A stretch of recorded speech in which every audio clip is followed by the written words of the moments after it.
Serving God. I have brought you thus far through the 2 preceding chapters with a view to finally settling the question of duty. This is one that puzzles and perplexes very many people who are earnest and sincere, and gives them a great deal of difficulty in its solution. When they start out to make something of themselves and to practice the science of being great, they find themselves necessarily compelled to rearrange many of their relationships. There are friends who perhaps must be alienated. There are relatives who misunderstand and who feel that they are in some way being slighted. The really great man is often considered selfish by a large circle of people who are connected with him and who feel that he might bestow upon them more benefits than he does. The question at the outset is it my duty to make the most of myself regardless of everything else? Or shall I wait until I can do so without any friction or without causing loss to anyone? This is the question of duty to self versus duty to others. One's duty to the world has been thoroughly discussed in the preceding pages, and I give some consideration now to the idea of duty to God. An immense number of people have a great deal of uncertainty, not to say anxiety, as to what they ought to do for God. The amount of work and service that is done for Him in these United States, in the way of church work and so on, is enormous. An immense amount of human energy is expended in what is called serving God.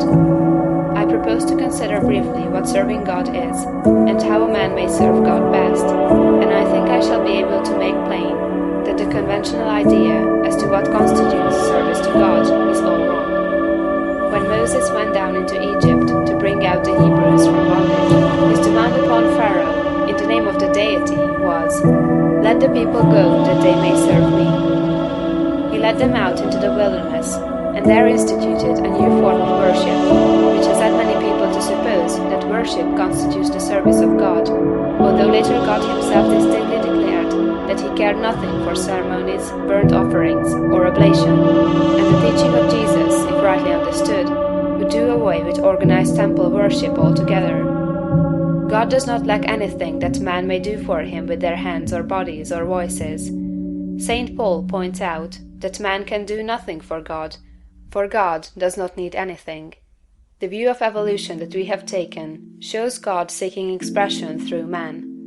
Through all the successive ages in which His Spirit has urged man up to the height, God has gone on seeking expression. Every generation of man is more godlike than the preceding generation. Every generation of man demands more in the way of fine homes, pleasant surroundings, congenial work, rest, travel, and opportunity for study than the preceding generation. I have heard some short-sighted economists argue that the working people of today ought surely to be fully contented because their condition is so much better than that of the working man 200 years ago, who slept in a windowless hut on a floor covered with rushes in company with his pigs. If that man had all that he was able to use for the living of all the life he knew how to live, he was perfectly content. And if he had lack, he was not contented. The man of today has a comfortable home and very many things, indeed, that were unknown a short period back in the past, and if he has all that he can use for the living of all the life he can imagine, he will be content. But he is not content. God has lifted the race so far that any common man can picture a better and more desirable life than he is able to live under existing conditions. And so long as this is true, so long as a man can think and clearly picture to himself a more desirable life, he will be discontented with the life he has to live, and rightly so. That discontent is the Spirit of God urging man to do more desirable conditions. It is God who seeks expression in the race. He works in us to will and to do. The only service you can render God is to give expression to what He is trying to give the world through you.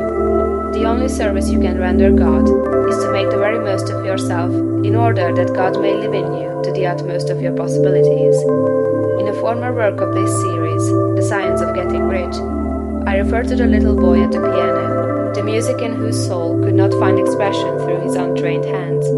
This is a good illustration of the way the Spirit of God is over, about, around, and in all of us, seeking to do great things with us, so soon as we will train our hands and feet, our minds, brains, and bodies to do His service.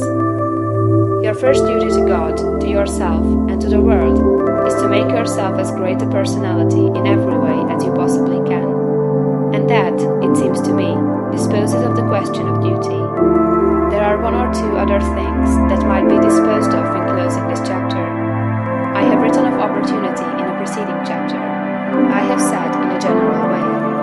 is within the power of every man to become great, just as in the science of getting rich, I declare that it is within the power of every man to become rich.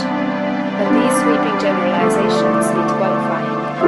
There are men who have such materialistic minds that they are absolutely incapable of comprehending the philosophy set forth in these books.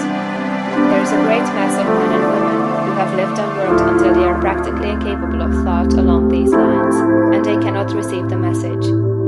Something may be done for them by demonstration, that is, by living the life before them. But that is the only way they can be aroused.